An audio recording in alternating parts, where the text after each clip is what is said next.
Hello नमस्कार good morning सुप्रभात मेरे दोस्तों। मैं आपका भाई आपका दोस्त अपने इस यूट्यूब चैनल पर आप सभी का फिर से स्वागत करता हूं और अपने उसी मोटिवेशनल कोट के साथ कि ना रुकूंगा ना झुकूंगा सिर्फ करके दिखाऊंगा। आज का हमारा ये जो टॉपिक चलने वाला है साथियों, ये देखेंगे हम अपने स्पोकन इंग्लिश की जो क्लास नंबर 8 होने वाली है, इसके अंदर usages of has and have. Has और हैव को पिछली दो क्लासें जो थी उसके अंदर हम पहले से भी देख चुके हैं और आपने बहुत अच्छे से देखा कि हैज को हम कैसे काम में लेते हैं और हैव को हम कैसे काम में लेते हैं। फिर इसके बाद में मैंने आप लोगों को कुछ एक वर्ब के बारे में बताया, तो उस वर्ब को आपने पकड़ा और उस वर्ब से जितने भी आप पॉसिबल सेंटेंसेज बना सकते थे वो सेंटेंस आपने बनाए।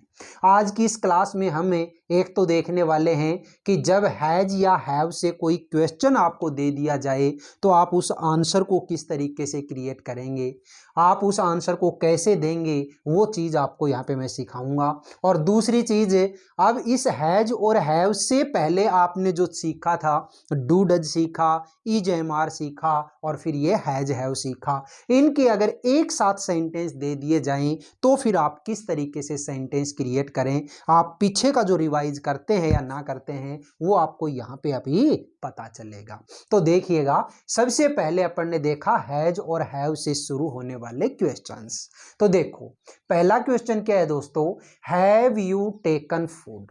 मैंने आप लोगों को जब डू डज और इज एम आर के अंदर हम चल रहे थे उस टाइम पे आपको बताया था कि जब भी कोई हेल्पिंग वर्ब से अगर कोई क्वेश्चन शुरू होता है तो उसके अंदर हम यस और नो के अंदर आंसर देते हैं। यस के अंदर जब आप आंसर देंगे तो आगे का जो सेंटेंस है उसको अफर्मेटिव बनाएंगे, सेंटेंस जो है वो सेंटेंस सेम उसी टेंस के अंदर होना चाहिए। और अगर नेगेटिव बनाते हैं तो कोई दिक्कत नहीं है, जो आपने ऊपर वाला आंसर दिया था यस वाला उसी के अंदर हेल्पिंग वर्ब होती है, उस हेल्पिंग वर्ब के बाद नोट लगा देंगे, कोई दिक्कत नहीं है। अभी देखिएगा क्या बोला, हैव यू टेकन फूड, क्या आपने खाना खा लिया है या फिर आप खाना खा चुके हैं। तो आपने यस में अगर आंसर दिया तो आप क्या कहेंगे मेरे प्यारे साथियों, यस सर।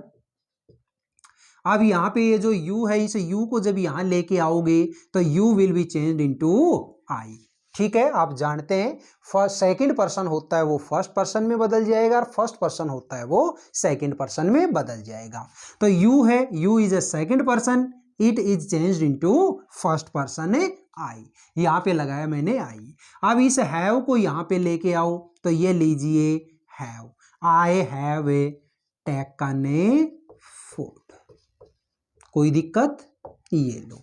नेक्स्ट, अगर आप नो के अंदर आंसर देना चाहते हैं तो आप क्या कहोगे, no sir, I have not. और हैव नोट को आप शॉर्ट में क्या लिख सकते हैं, हैवंट टेकन ए फूड। बोलिएगा दोस्तों, ठीक है। नेक्स्ट क्वेश्चन क्या है मेरा, हैज सीता टेकन बाथ, क्या सीता ने स्नान कर लिया है या सीता स्नान कर चुकी है। तो क्या कहोगे आप, यस सर, सीता जो सब्जेक्ट है वो सब्जेक्ट लेके आया, फिर हेल्पिंग वर्ब है क्या, हैज, तो ये लीजिए has taken a bath. Next, no में अगर आंसर देंगे क्या हो जाएगा, no sir, Sita has not, और हैज नोट को आप शॉर्ट में क्या लिखेंगे, हैजंट टेकन ए बाथ। ठीक है। नेक्स्ट देखिएगा, हैज सी लर्नड इंग्लिश, क्या उसने इंग्लिश सीख ली है या वह इंग्लिश सीख चुकी है। तो क्या कहोगे, यस सर, सब्जेक्ट क्या है शी, ले आओ यहाँ पे, हैज को यहाँ लेके आओगे तो ये लो हैज लर्नड इंग्लिश। नेक्स्ट है, अगर नो में आंसर देना चाह रहे हैं तो क्या कहोगे, no sir, she hasn't learned English. बोलिएगा मेरे दोस्तों, समझ में बात आई कि नहीं आई। नेक्स्ट क्या है, हैव दे डिपॉजिटेड देयर फी, क्या वे अपनी फीस जमा करवा चुके हैं। तो क्या कहोगे दोस्तों, yes sir, they have deposited their fee. और नो में अगर आंसर दे रहे हैं तो क्या कहोगे? No sir, they haven't deposited their fee. Next question, has your mother recovered from illness? क्या तुम्हारी मम्मी बीमारी से उभर चुकी है? तो क्या कहोगे दोस्तों? Yes sir. अब इस योर को यहां लेके आओगे तो your will be changed into my. My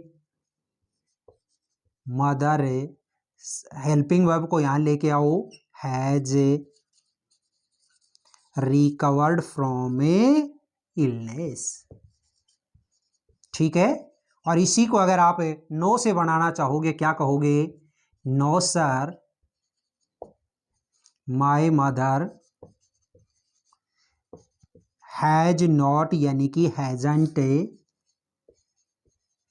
recovered from a illness. बोलिएगा दोस्तों, ये चीज आपको समझ में आई कि नहीं आई? ठीक है। किस तरीके से कोई भी क्वेश्चन अगर हेल्पिंग वर्ब से शुरू हो तो उसका आंसर आप कैसे देंगे? मैंने आपको डू डज का भी, ईजेएमआर का भी और हैज और हैव का भी, तीनों तरीके के जो क्वेश्चंस हैं इनको आपको कंप्लीट करवाया। अब देखिएगा इस साइड में मैंने कुछ एक सेंटेंस लिख रखे हैं जो कि आपके हिंदी में लिखे हुए हैं, और उन हिंदी वाले सेंटेंसेज हैं उनको हमें इंग्लिश के अंदर ट्रांसलेट करना है। बहुत आसान है। मैं तो आपको एक ही चीज कहता हूं कि जब भी आपको ये हिंदी वाले सेंटेंस दे रखे हैं तो इन हिंदी वाले सेंटेंस के लास्ट में क्या साउंड निकल रही है वो चीज देखो आप। तो ठीक है, तो लास्ट में यहाँ पे आपने क्या देखा? ता है। और दोस्तों याद करो, जब भी ता है, ती है, ते है, ये साउंड अगर निकलती है तो वहां पे हम कौन से टेंस के अंदर जाते हैं? वहां जाते हैं हम प्रेजेंट सिंपल में, यानी कि डू डज और V1 V5 के अंदर। ठीक है, तो ये जो सेंटेंस है ये सेंटेंस किस तरीके का है मेरा? ये तो अफर्मेटिव सेंटेंस है। और अफर्मेटिव सेंटेंस का जो स्ट्रक्चर होता है डू डज के अंदर वो क्या होता है? सबसे पहले सब्जेक्ट। सब्जेक्ट क्या है? वह। और वह के लिए यहाँ पे क्या लिखोगे आप? ही। क्यों? क्योंकि ये कोई लड़का है। तो जेंट्स के लिए हम क्या काम में लेते हैं? ही। ये लीजिए ही। इस सब्जेक्ट के जस्ट बाद क्या लगाओगे आप? V1 या V5। अब मुझे यहाँ पे कौन सी लगानी है? V5 लगानी है। क्यों? क्योंकि ही, शी, इट के साथ में हमेशा V5 लगती है। तो यहाँ पे V5 क्या हो जाएगी? सीखना। और सीखना को क्या बोलोगे? लर्न। इसकी V5 क्या बन जाएगी? लर्न्स। He learns English. ठीक है। नेक्स्ट जो क्वेश्चन है वो क्या है मेरा? क्या सीता कपड़े धो रही है? तो देखो ये जो सेंटेंस है इस सेंटेंस के लास्ट में आपने क्या देखा? रही है। और जब भी रहा है, रही है, रहे हैं ये साउंड आती है वहां आप क्या काम में लेते हो? इज-एम-आर। अब मैं इज लेऊं, एम लेऊं या आर लेऊं वो कौन बताएगा? इसका सब्जेक्ट। सब्जेक्ट क्या है? सीता, लड़की है और सिंगुलर है। सिंगुलर के लिए क्या काम में लेते हो? इज, जो कि मैंने सबसे पहले लगा दिया। क्यों? क्योंकि मेरा सेंटेंस कैसा था? इंटेरोगेटिव था। तो इज सीता, सबसे पहले हेल्पिंग वर्ब, उसके बाद सब्जेक्ट, उसके बाद है V4। तो V4 क्या हो जाए इसमें? है क्या? वर्ब क्या है? धोना। और धोना को क्या बोलेंगे? वॉश। और वॉश की V4 क्या हो जाएगी? वॉशिंग। ठीक है। Is Sita washing? क्या सीता धो रही है? क्या धो रही है? कपड़े। और कपड़ों को क्या बोलोगे? क्लॉथ्स। ठीक है। नेक्स्ट देखो, क्या प्रिया नहीं सो चुकी है? तो यहां पे देखो लास्ट में मैंने साउंड पकड़ी चुकी है। और चुका है, चुकी है, चुके हैं, ये चीज किस में आती है हमारी? ये तो आती है जब हम हैज, हैव को काम में लेते हैं। तो अब हैज लेना है या हैव लेना है वो कौन बताएगा? इसका सब्जेक्ट। सब्जेक्ट क्या है? प्रिया, सिंगुलर है और सिंगुलर के लिए हैज होता है। सबसे पहले लगा दो आप हैज। हेल्पिंग वर्ब आ गई। उसके बाद में सब्जेक्ट क्या है? प्रिया। इसके बाद क्या लगा हुआ है? नहीं, यानी कि नॉट। और इसके बाद में आती है V3 यानी कि वर्ब की थर्ड फॉर्म। इसमें वर्ब है क्या, सोना, और सोना को क्या बोलेंगे, स्लीप। स्लीप की थर्ड फॉर्म क्या होती है, स्लैप्ड। ठीक है, स्लैप्ड। एक तो मेरा सेंटेंस बन गया ये। दूसरा मैंने आपको बताया था कि जब भी इंटेरोगेटिव नेगेटिव सेंटेंस की बात आए तो जो नोट आप इस सब्जेक्ट के बाद में लगा रहे हैं उस नोट को आप हेल्पिंग वर्ब के साथ भी लगा सकते हो। और हेल्पिंग वर्ब के साथ में जब लगाओगे तो इसको हम हैज नोट नहीं बोलेंगे बल्कि क्या बोलेंगे, हैजंट। तो इसी सेंटेंस को हम कैसे लिख सकते हैं, हैजंट, फिर इसके बाद ये सब्जेक्ट है प्रिया, ठीक है, और उसके बाद में V3 स्लैप्ड बोलिएगा। ठीक है, लास्ट में क्या लगा हुआ है, क्वेश्चन मार्क। हैजंट प्रिया स्लैप्ड या फिर हैज प्रिया नॉट स्लैप्ड, दोनों का ही जो मीनिंग है वो क्या है, क्या प्रिया नहीं सो चुकी है। ठीक है, नेक्स्ट देखो जी, क्या है, वे यहाँ रोजाना आते हैं। लास्ट में देखो क्या है, ते हैं, और जब भी ते हैं तो क्या आएगा यहाँ पे, डू डज और V1 V5। तो यहाँ पे सेंटेंस है, सेंटेंस किस टाइप का है दोस्तों, सेंटेंस है मेरा अफर्मेटिव। अफर्मेटिव सेंटेंस है तो सबसे पहले लगाएंगे सब्जेक्ट। सब्जेक्ट क्या है यहाँ पे, दे। अब दे के बाद में आने वाली जो मेन वर्ब होती है उस मेन वर्ब की कैसी फॉर्म आती है, फर्स्ट फॉर्म। तो फर्स्ट फॉर्म क्या है यहाँ पे, आना, और आना को क्या बोलोगे, कम। ठीक है, दे कम, वे आते हैं, कहां आते हैं, यहां आते हैं, और यहां को क्या बोलोगे, हियर। ठीक है, यहां को क्या बोलोगे, here. They come here daily, they come here daily. ठीक है, तो वे यहां रोजाना आते हैं। नेक्स्ट देखो, मैं गृह कार्य पूरा नहीं कर चुका हूं। लास्ट में क्या है दोस्तों, चुका हूं, और जब भी चुका हूं चुकी हूं की बात आती है तो उस टाइम पे आप किसको काम में लेते हो, हैज हैव को। तो ये सेंटेंस है, सेंटेंस किस टाइप का है मेरे साथियों, ये तो नेगेटिव टाइप का है, और नेगेटिव टाइप का तो उसमें सबसे पहले आता है सब्जेक्ट। सब्जेक्ट क्या है, मैं यानी कि आई। आई के बाद में क्या लगाओगे आप, हेल्पिंग वर्ब हैव, और हैव के बाद में क्या लगाओगे, नोट। तो इस हैव नोट को आप शॉर्ट में क्या लिख सकते हैं, हैवंट। ठीक है, आई हैवंट। अब इसके बाद में क्या है, मेन वर्ब, और मेन वर्ब क्या है इसमें, पूरा करना। पूरा करना को क्या बोलोगे, कंप्लीट, और कंप्लीट की थर्ड फॉर्म क्या हो जाएगी, कंप्लीटेड। तो ये लो कंप्लीटेड। ठीक है, आई हैवंट या आई हैव नॉट कंप्लीटेड, मैं पूरा नहीं कर चुका हूं, क्या पूरा नहीं कर चुका हूं, गृह कार्य यानी कि होमवर्क।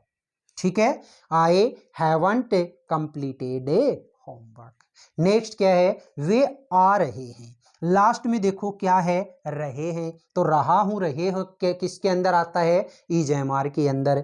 तो यहाँ पे सेंटेंस है ये अफर्मेटिव है, और अफर्मेटिव है तो सबसे पहले क्या लगाओगे, सब्जेक्ट। और सब्जेक्ट क्या है इसमें, वे यानी कि दे। दे के साथ में EJMR में से क्या आएगा, आर। इसके बाद में V4, तो V4 क्या हो जाएगी इसमें, वर्ब क्या है, आना, और आना को क्या बोलेंगे, कम, उसकी V4 क्या हो जाएगी, कमिंग। तो क्या है दोस्तों, दे आर कमिंग, वे आ रहे हैं। नेक्स्ट देखो, क्या तुम चाय पीते हो। लास्ट में क्या है देखो, ते हो। तो जब भी ता है, ती है, ये वाली साउंड आती है तो किसको काम में लेते हो, डू डज को। और डू या डज में से क्या आएगा वो कौन बताएगा, इसका सब्जेक्ट। सब्जेक्ट क्या है, तुम, और तुम को हम क्या बोलेंगे, यू। यू के लिए सबसे पहले क्या लगाना है आपको, डू। ठीक है, सबसे पहले हेल्पिंग वर्ब डू, इसके बाद में सब्जेक्ट है यू, फिर इसके बाद में क्या आएगी, मेन वर्ब। और आप जानते हैं कि डू या डज के बाद में आने वाली जो वर्ब होती है उस वर्ब की हमेशा ही कैसी फॉर्म आती है, फर्स्ट फॉर्म। फर्स्ट फॉर्म क्या हो जाएगी इसमें, पीना। तो देखो पीना जो है उस पीना को वैसे डिक्शनरी में हम देखते हैं तो क्या होता है, ड्रिंक, DRINK। लेकिन याद रखिएगा जब भी हम दूध, छाछ, कॉफी, ठीक है, जूस, इनकी अगर बात करते हैं तो फिर पीना के लिए क्या काम आता है, टेक, TAKE। तो ये लीजिए, डू यू टेक, क्या तुम पीते हो, क्या पीते हो, चाय।